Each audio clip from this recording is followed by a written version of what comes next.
How to use your direction box in PractiCAD. There are three features inside the direction box of PractiCAD, and we're going to go over all three in the next tutorials. The first feature is the axis control. Notice I've got my workbox and direction box in one container.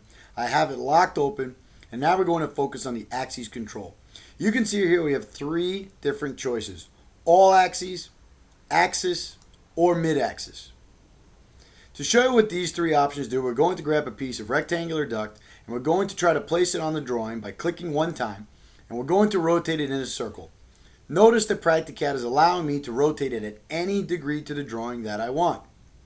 However, if I switch it to axis, notice that when I go to rotate around the drawing, PractiCAD will only allow me to do this at 90-degree angles. I cannot go in between. It's kind of like working in ortho mode in AutoCAD. If we switch it to mid-axis, PractiCAD will allow me to snap my duct at 45-degree angles to the drawing. This is usually what we use polar tracking for in your AutoCAD options down here. So this is just a simple feature to allow you to control the way or the degrees at which PractiCAD duct or entities can spin. Another feature inside your direction wheel is the direction wheel itself. I'm going to grab an elbow and then use C for continue to snap the elbow to the piece of rectangular duct. Notice the second it snaps, PractiCAD puts a little red line in the direction wheel and shows that the angle the elbow is at 0 degrees.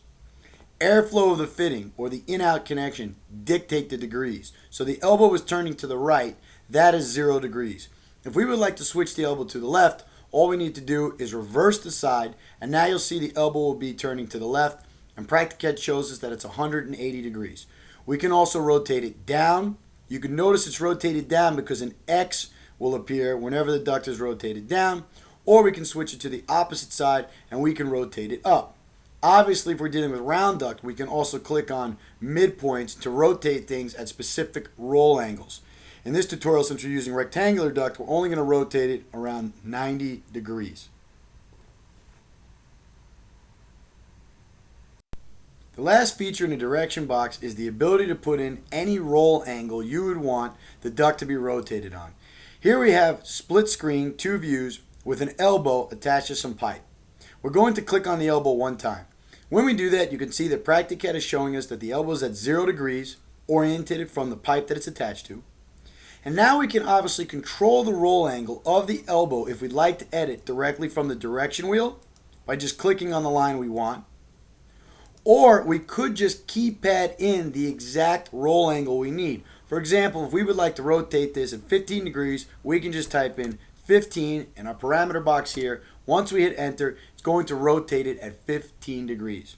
This way we can edit our duct later or give specific roll angles to all of our entities. That'll conclude the tutorials on the direction box.